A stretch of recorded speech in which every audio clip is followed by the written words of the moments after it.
The explosion rocked the settlement's eastern wall just as Commander Jake Morrison stepped into the council chamber.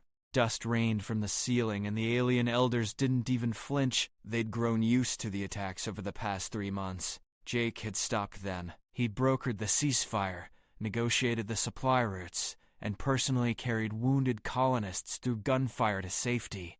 Now, they wanted to thank him. Elder Vorin stood, his silver skin catching the dim light. "Commander Morrison, you have given our people a future. By the old laws, we must honor you with a companion."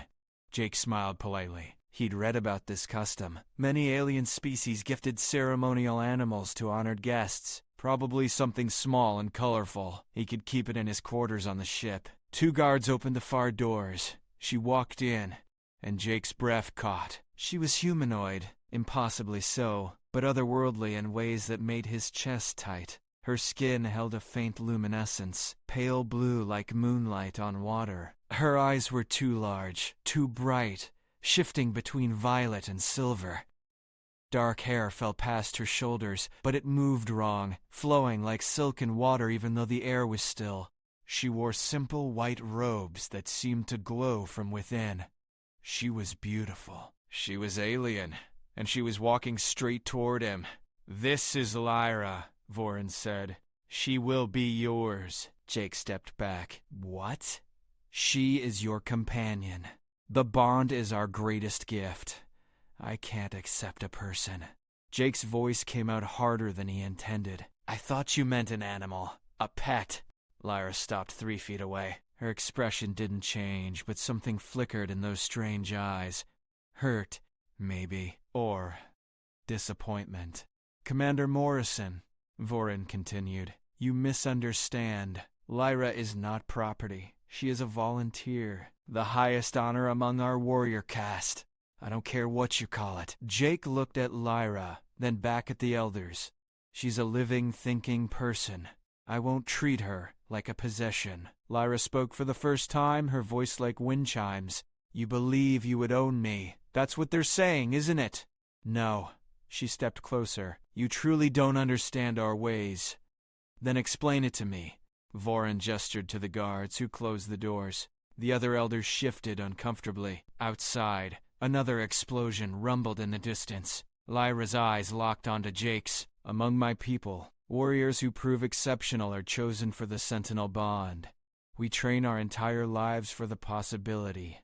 When a compatible warrior from another species demonstrates honor, courage, and sacrifice, we offer the bond.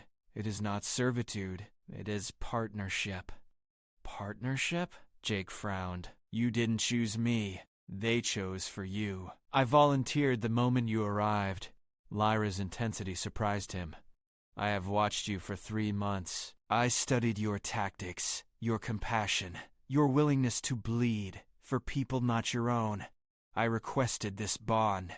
Jake ran a hand through his hair. This was spiraling beyond anything he'd prepared for. "I still don't understand what this bond actually is." Before Lyra could answer, the building shook. This explosion was closer, much closer. Alarms shrieked through the settlement.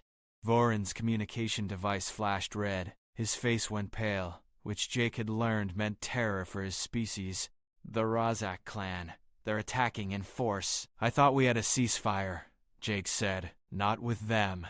Vorin's hands trembled. "They oppose the peace. They want you dead, Commander, and they want Lyra." "Why would they want her?" Lyra was already moving toward the door, her robes shifting into something darker, tighter. Armor materialized across her shoulders and chest, forming from the fabric itself, because bonded pairs are dangerous. "We must go. Now." Jake drew his sidearm. "How many are we talking about? Does it matter?"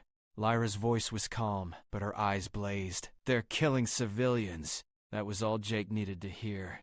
He followed her out the door. The settlement burned. Smoke poured from residential blocks, and energy weapons lit up the night sky. Jake saw bodies in the street, colonists cut down while running for shelter. Rage flooded his chest. "The evacuation shelters are 2 blocks east," Lyra said, running beside him. "The civilians will be trapped if the Razak reach them first."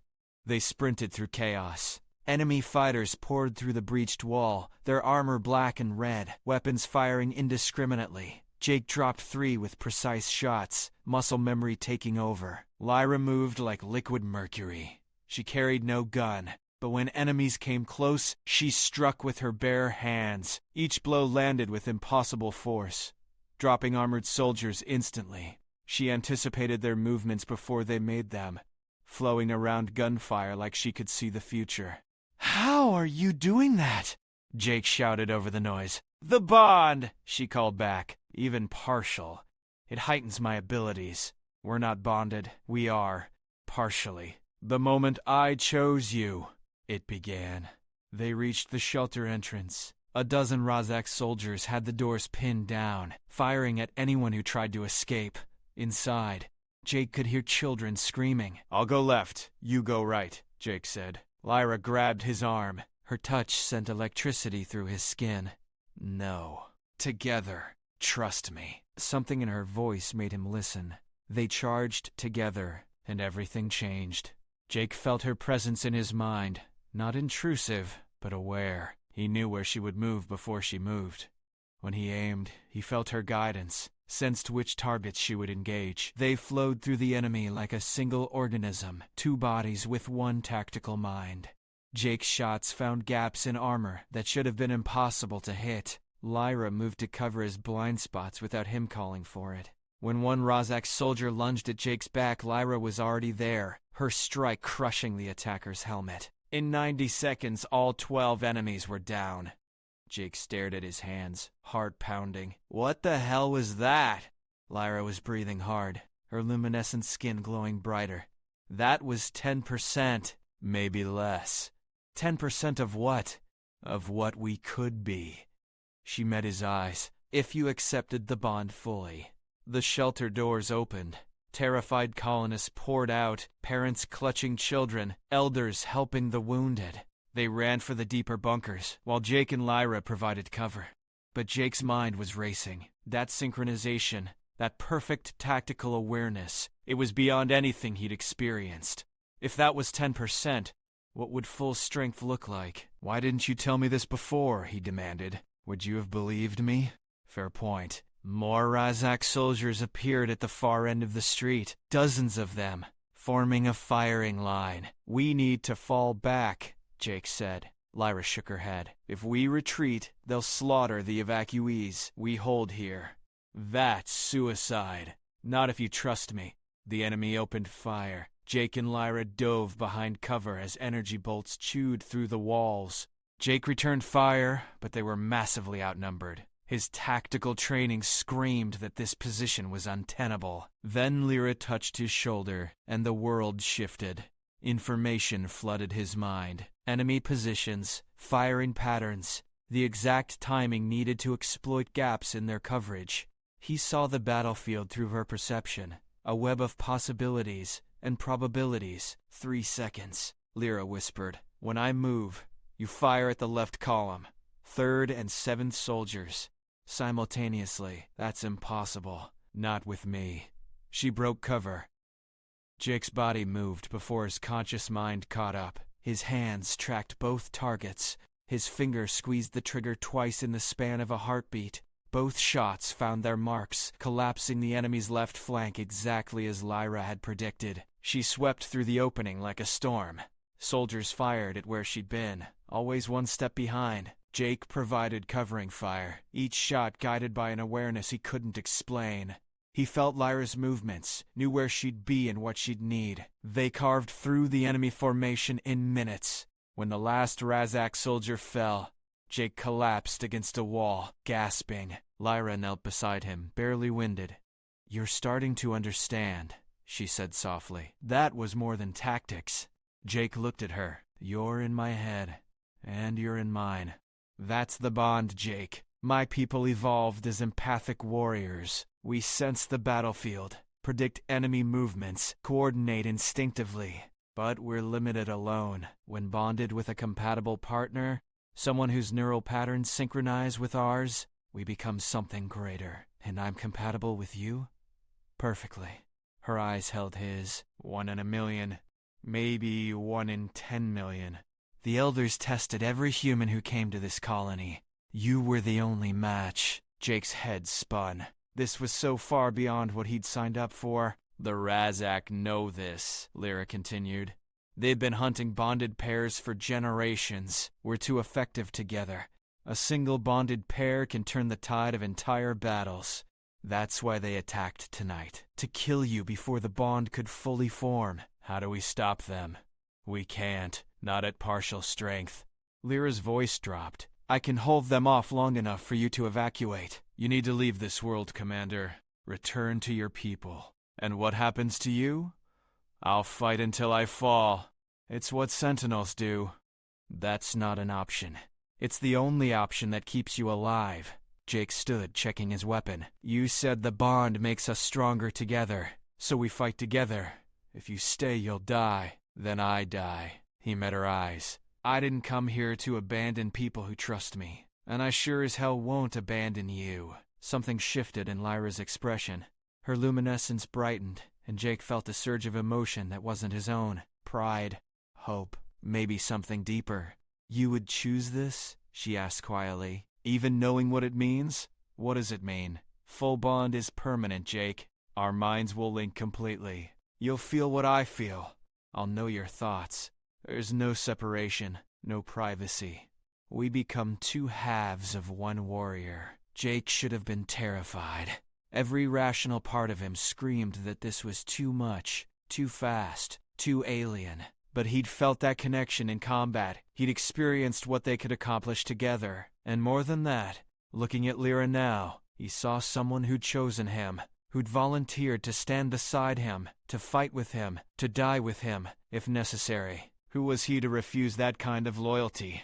Tell me what I need to do, he said. Lyra's hands trembled as she reached up, placing her palms against his temples. Open your mind.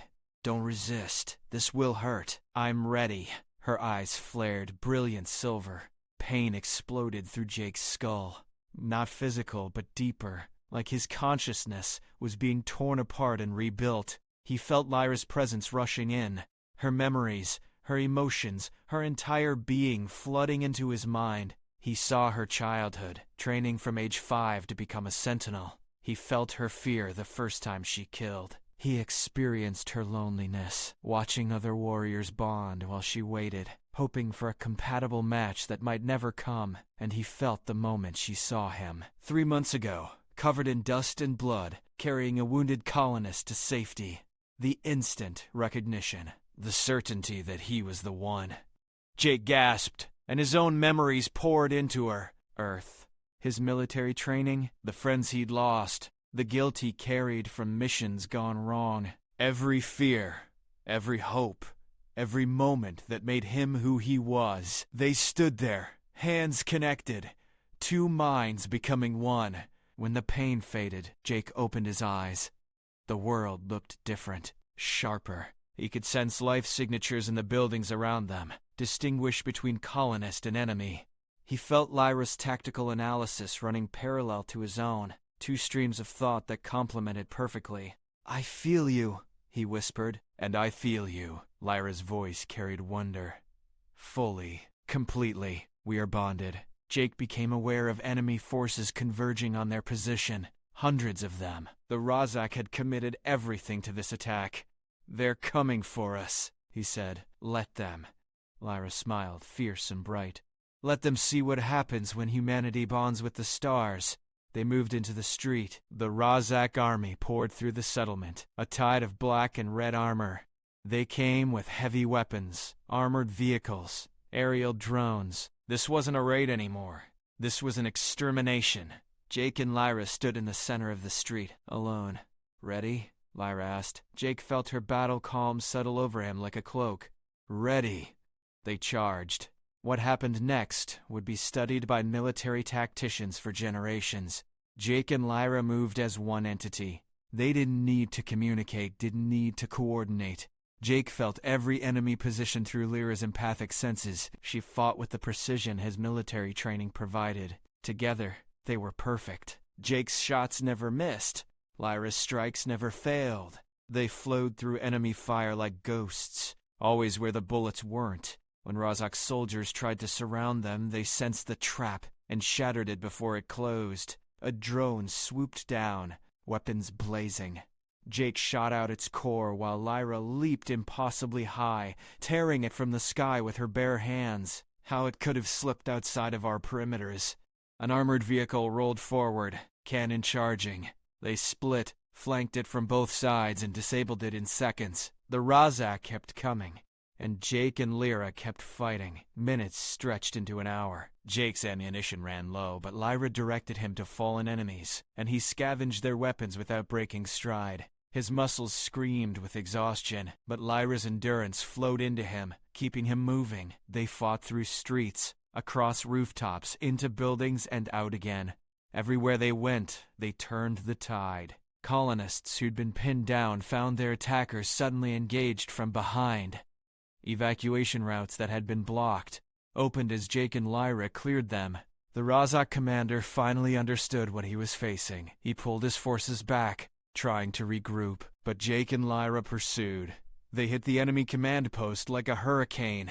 Jake's tactical mind identified critical targets, while Lyra's combat instincts found the fastest path through defenses. They dismantled the Razak leadership in minutes. The commander himself, a massive warrior in crimson armor, faced them at the end.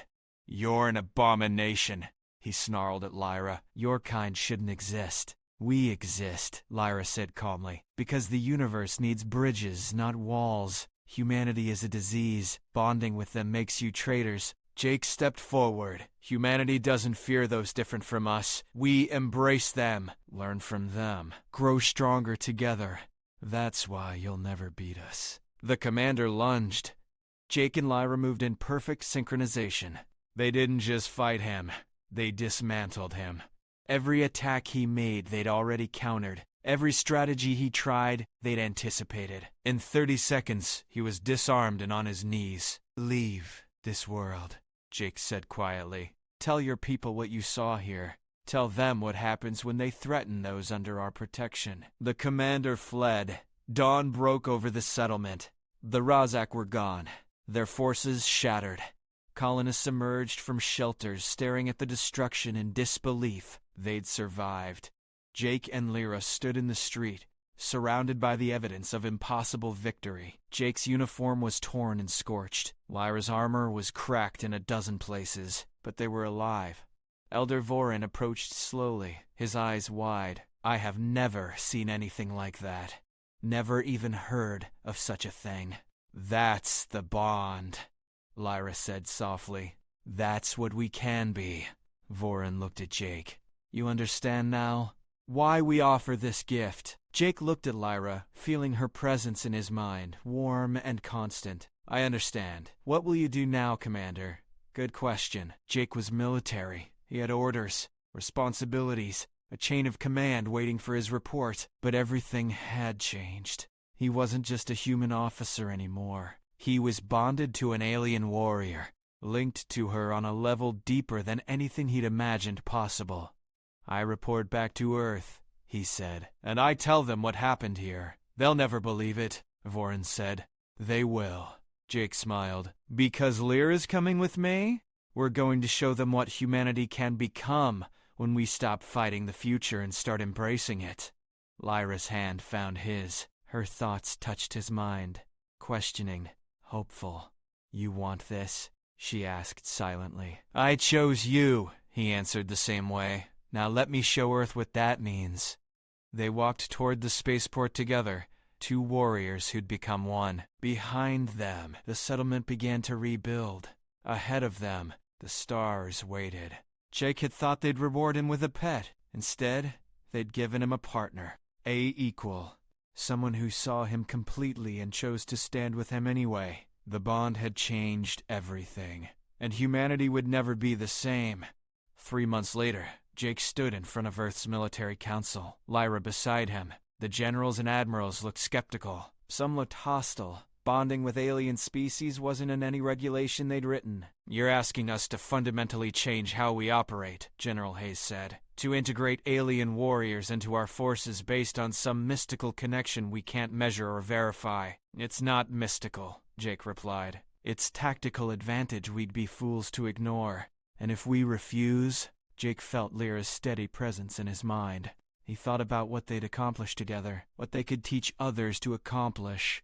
Then you refuse, he said simply. But I won't. I've seen what's possible when we bridge the gap between species. I've felt what we can become, and I'm gonna spend the rest of my career showing anyone who listen that humanity's greatest strength isn't our weapons or our ships. It's our ability to reach across the void and find common ground with those who seem impossibly different. He looked at Lyra, and she looked back. No words needed. They were one. Humanity survives by adapting, Jake continued. By learning. By refusing to let fear stop us from growing into something greater. The Razak feared the bonded. They saw them as threats to be eliminated. We can be like them, or we can be better. You're asking us to trust alien integration on faith, Admiral Chen said. No, Lyra spoke for the first time, her voice clear and strong. He's asking you to trust what you've seen. We submitted full combat recordings. You've watched what the bond can do. Now you must decide if you're brave enough to embrace it. Silence filled the council room. General Hayes leaned back. There's a settlement on Kepler. 442B requesting human protection. Pirates have been hitting their supply routes. It's a small operation, but it could serve as a test case. Jake straightened. We'll take it. You'll need a team. Other bonded pairs, if such things exist. They exist, Lyra said. Across a dozen species, warriors are waiting for compatible partners. They've been waiting for humanity to be ready. Then make them ready, Commander Morrison. Hayes stood. Show us what this bond can really do. Show us that humanity's future is among the stars, not hiding from them. Jake saluted. Yes, sir. 6 months later, Jake and Lyra led the first integrated bonded unit in human history. Humans paired with empathic warriors from 4 different species, each bond unique but powerful. They protected colonies, stopped pirates, and mediated conflicts that might have sparked wars. And everywhere they went, they proved the same truth. Humanity's strength had never been in standing alone. It was in reaching out, in finding those who seemed alien and discovering they weren't so different after all, in building bridges where others built walls. Jake had thought they'd reward him with a pet. Instead, they'd given him a future where humanity didn't conquer the stars alone, but walked among them as partners, equals, friends. A future where the bonds between species became humanity's greatest weapon and its highest achievement. A future where the phrase, humanity fuck yeah, meant something deeper than dominance. It meant connection, and that made all the difference.